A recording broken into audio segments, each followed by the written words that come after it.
அவன் நகையை குடுறின்னு கேட்டு என்னை அடிக்கிறப்ப நீங்கெல்லாம் ஆம்பளண்டா அப்படித்தான் இருப்பியான் பொறுத்துக்கணும் அப்படின்ட்டீங்க. ஆத்தா மட்டும்தான் அவன் என்னத்துக்கிட்ட உனக்கு கஞ்சி ஊற்றணும், நீயே 4 பொழப்ப கற்றுக்கிட்டு பொழைக்க பாருன்னு என்னை இங்கன கொண்டாந்து வச்சுக்கிச்சு. ஆத்தா அது சௌரியமா இருக்கே என்னை இங்கன வச்சு வேலை வாங்கி பாடா படுத்துதுன்னு ஊர்க்காரங்க எல்லாம் நினைச்சு இருக்காங்க. ஆனா நெசத்துக்கு ஆத்தா எனக்கு 6 துணையும் இல்லைண்டாலும் ஒரு பொம்பளை தனியா தைரியமா எப்படி பொழைக்கணும்னு பழக்கிக்கிருக்கு. இன்னைக்கு என் கையில ஒரு பொழப்பு இருக்கு. என் மயனை நான் கரை சேர்த்துட்டு கௌரவமா வாழ்ந்துருவேன். எனக்கு தைரியம் இருக்கு.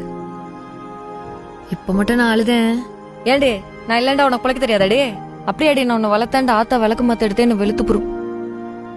உங்களுக்கு ஒண்ணு தெரியுமா, கல்யாணத்துக்கு நாள் வரைக்கும் ஆத்தா என்னை யாருக்கும் தெரியாம பள்ளியோடத்துக்கு கூட்டு போய் கூட்டியாந்துச்சு. டீச்சர் அம்மா கூட கேட்டுச்சு, பரிசும் போட்ட பிறகு பரீட்சைக்கு வர முடியாத பிள்ளை என்னத்துக்கு கூட்டியாருங்கன்னு. அதுக்கு ஆத்தா சொல்லுச்சு, ஏதோ 2 எழுத்து சேர்த்து கத்துக்கிட்டா, ஒரு 4 கணக்கு புதுசா போட கத்துக்கிட்டான்டா, என்னைக்காவது கை கொடுக்கும்ல அப்படின்ட்டுச்சு. அது சொல்லுது, என் மயங்க மட்டும் விட்டாங்கண்டா என் மருமகளும் கூட்டியாருவேன் பள்ளியோடத்துக்குண்டுச்சு. அதனாலதான் நீங்க திண்டுட்டு தூங்கும் போது அது கோவம் வந்து என்னத்தையாவது பழகங்கடின்னு கத்திக்கே இருக்கும்.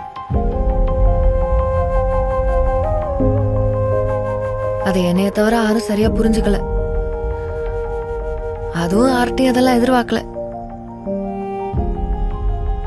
ரொம்ப கஷ்டப்பட்டுருச்சு. வந்தா வரட்டும், இல்லைன்னா அது வாட்டுக்கு போய் சேரட்டும்.